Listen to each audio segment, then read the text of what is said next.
If the distance between the mirror and the principal focus is 15 centimetre, find the radius of curvature. भैया double कर देंगे, 15 का होता है डबल 30। हेलो स्टूडेंट्स, कैसे हैं आप सब लोग। मैंने आपसे कल भी एक वीडियो पोस्ट करके जो इंपॉर्टेंट क्वेश्चंस बताए थे, आप पेपर उठा के देख लीजिए, आपको वो क्वेश्चन जरूर मिलेंगे उस टॉपिक के ऊपर। आपका पेपर कैसा भी हुआ हो, मैं आपको सोल्यूशन बताने जा रहा हूं और ये भी बताऊंगा कि किन पॉइंट्स पे लिखने पे आपको मार्क्स मिलने वाले और कहां कहां लूज करने की संभावना है। पेपर जैसा कि एक्सपेक्टेड था, डिफिकल्ट नहीं था, मॉडरेट पेपर था, एकदम इजी नहीं था और एकदम डिफिकल्ट भी नहीं था, मॉडरेट था। 70% चीजें सभी के लिए थी। तब हम पेपर को शुरू करते हैं। सबसे पहले हम लोग फिजिक्स देखते हैं। मेरे पास सेट 2 है, देखते हैं फिजिक्स में इसमें क्या क्या है हमारे पास। ये देखिए question number 13, the resultant magnetic field at point P situated Midway between two parallel wires each carrying study current I is. देखिए इसका आंसर होने वाला है सी पार्ट, यानी कि 0। देखिए अगर आप पास 2 वायर्स हैं जिनकी मैग्नेटिक फील्ड आपको निकालनी है, तो उसका तरीका क्या होता है, एक वायर पे अपना राइट हैंड का थंब रखेंगे, मैग्नेटिक फील्ड ऐसे आएगी। दूसरा वायर में भी इस तरह से वायर है, करंट जा रहा है, आपने अपना थंब रखकर यूं पकड़ेंगे तो उसकी मैग्नेटिक फील्ड बाहर आएगी। दोनों वायर्स की मैग्नेटिक फील्ड इक्वल होगी और अपोजिट डायरेक्शन में, तो कैंसिल आउट होकर आपका आंसर आने वाला है 0। अगला क्वेश्चन देखते हैं। An electric iron of 1500 what 200 volt and a flashlight of 500 watt 200 volt are used in homes. The rating of fuse use should be, कितना होना चाहिए जल्दी से बताइए। Power is equal to V into I, इससे आप निकाल सकते हैं। अगला क्वेश्चन देखते हैं।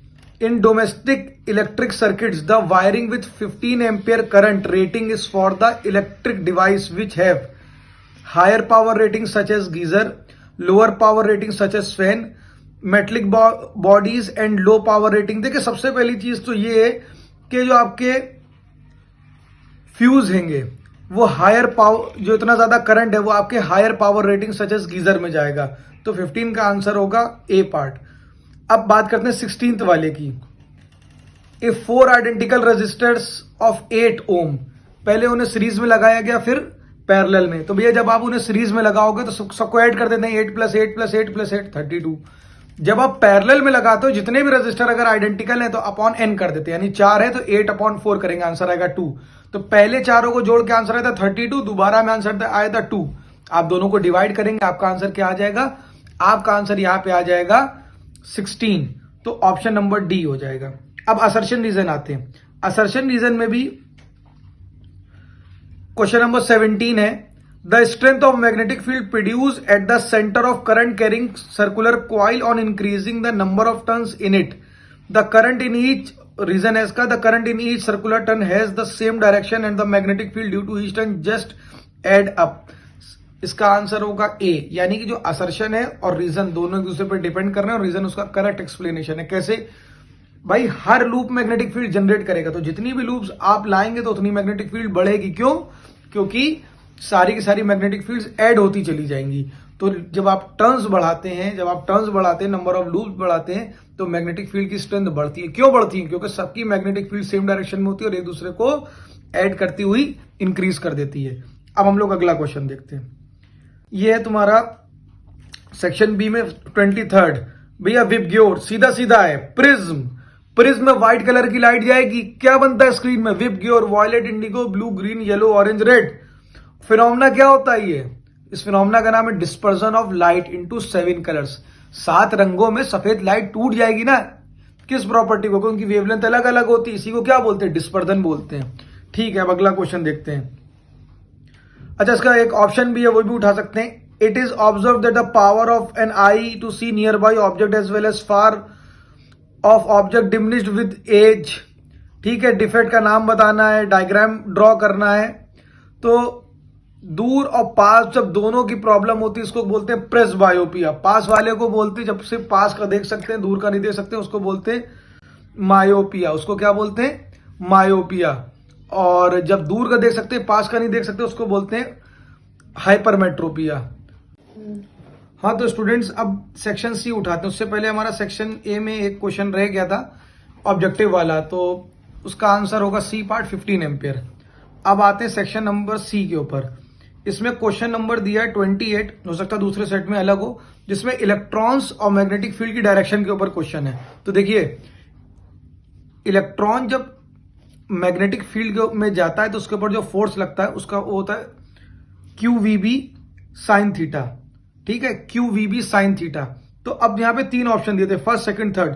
तो फर्स्ट केस में आप देखिए इलेक्ट्रॉन की वेलोसिटी और मैग्नेटिक फील्ड की वेलोसिटी दोनों परपेंडिकुलर है। सॉरी, मैग्नेटिक फील्ड और इलेक्ट्रॉन की वेलोसिटी परपेंडिकुलर है। अब जब दो चीजें परपेंडिकुलर होंगी तो साइन की वैल्यू मैक्सिमम होगी यानी 1। तो पहले वाले केस में मैक्सिमम फोर्स लगेगा और लास्ट वाले केस में मैग्नेटिक फील्ड और इलेक्ट्रॉन दोनों पैरेलल है, यानी एंगल हो गया 0। साइन 0 की वैल्यू कितनी हो गई? 0। तो यानी कि पहला जो केस हैगा उसमें मैक्सिमम होगा आपका फोर्स और लास्ट वाले में मिनिमम होगा। आपको रूल भी बताना है इसमें, तो फ्लेमिंग लेफ्ट हैंड रूल लगता है आपका। अब बी वाले इसका ऑप्शन जो दिया था बहुत आसान है, draw pattern of magnetic field lines of current carrying solenoid. Easiest of all है, बार मैग्नेट की तरह बनता है। बार मैग्नेट दोनों एक मतलब काफी हद तक सेम, ये बहुत इजी था। List to distinguish features between the two fields, मतलब ये बहुत बहुत इजी क्वेश्चन था बी पार्ट वाला। अगर आपको थोड़ा रीजनिंग नहीं समझ में आ रही थी 28A की, तो आप बी वाला अटेंड कर सकते थे। अब बात करते हैं 29 question. A person is suffering from an eye defect in which the far point of the eye is nearer than infinity, यानी दूर का अच्छे से नहीं देख पा रहा है। Identify the defect. भैया जब दूर का अच्छे से नहीं देख पाता है, ब्लैक बोर्ड हम लोग नहीं देख पाते, क्या लगाते हैं? चश्मा लगाते हैं। कौन सी प्रॉब्लम होती? मायोपिया। उसके 2 कॉज बताने हैं। Draw ray diagram to show the defect. Defect भाई जो रेटिना से पहले इमेज बनने लगती है, और करेक्ट कौन से लेंस से करेक्ट होता है तुम्हारा? कॉनकेव लेंस से। ठीक है, अब 30 का है, the image of an object formed by a lens of same size but inverted. ऐसा कब होता है?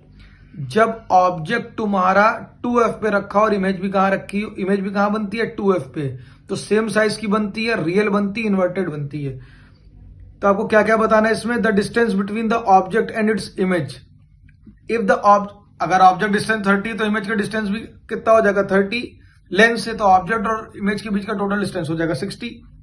फोकल लेंथ भैया 2f पे होता है, तो अगर ऑब्जेक्ट डिस्टेंस है तुम्हारी 2f तो फोकल लेंथ हो जाएगी 2f/2 यानी 30/2, that is 15 centimetre. Positive convex lens है हमारा। ठीक है, रे डायग्राम इसका तो बहुत इजी वाला है, तो आप आराम से कर सकते हो। चांसेस हैं, एक आपको डायग्राम दिया गया है जहां पे इन्फिनिटी से लाइट रेज आके कहां मिल रही है? फोकस के ऊपर। List to application of concave mirror. कहां कहां होते हैं? गाड़ी में इस्तेमाल होता है, शेव करने में भी काम आता है।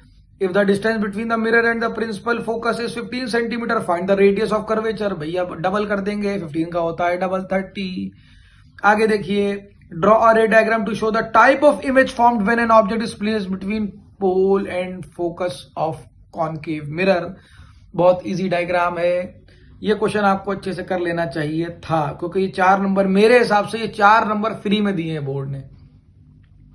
अब आगे बढ़ते हैं, इसमें और में भी ये क्वेश्चन दिया है। An object of 10 centimetre in size is placed at 100 centimetre in place of in front of a concave mirror if its image is formed at the same point where the object is। ऐसा कब होता है? जब object तुम्हारा 2f पे हो तो image भी 2f पे बनती। देखिए 5 और इधर 4 मार्क्स, मतलब 9 मार्क्स सिर्फ इस एक केस पे है कि अगर ऑब्जेक्ट 2f पे हो तो इमेज भी 2f पे बनेगी। बहुत आसान है। Find the focal length. Focal length कितनी हो जाएगी? ऑब्जेक्ट रखा है 100 सेंटीमीटर की दूरी पे, तो ये 2f पे होता है तो फोकल लेंथ हो जाएगी 100/2, दैट इज 50 सेंटीमीटर, लेकिन निगेटिव साइन के साथ, क्योंकि कौन सा मिरर है? कॉनकेव मिरर है। Magnification of the image formed when with sign as per Cartesian sign convention. Magnification हो जाएगा -1, क्योंकि रियल है, इन्वर्टेड है, दोनों ही चीजें हैं इसलिए। और अगर आपका पेपर बहुत अच्छा नहीं गया तो डरने वाली बात नहीं है, आने वाले पेपर्स में आप इसके मार्क्स कवर कर सकते हो। लेकिन अगर आपने पूरा अटेम्प्ट किया, कुछ भी छोड़ा नहीं, तो आपको मार्क्स मिलेंगे। पेपर इस बार बिल्कुल ही डिफिकल्ट नहीं आया था, जैसा एक्सपेक्टेड था उसी तरह से था, सिवाय एक क्वेश्चन के 28, वो थोड़ा सा रीजनिंग का क्वेश्चन था, लेकिन उसका और वाला बहुत ही आसान दिया गया था। अब देखना ही है कि आपने उससे कितना अटेम्प्ट किया है। Thank you and all the best for rest of the papers.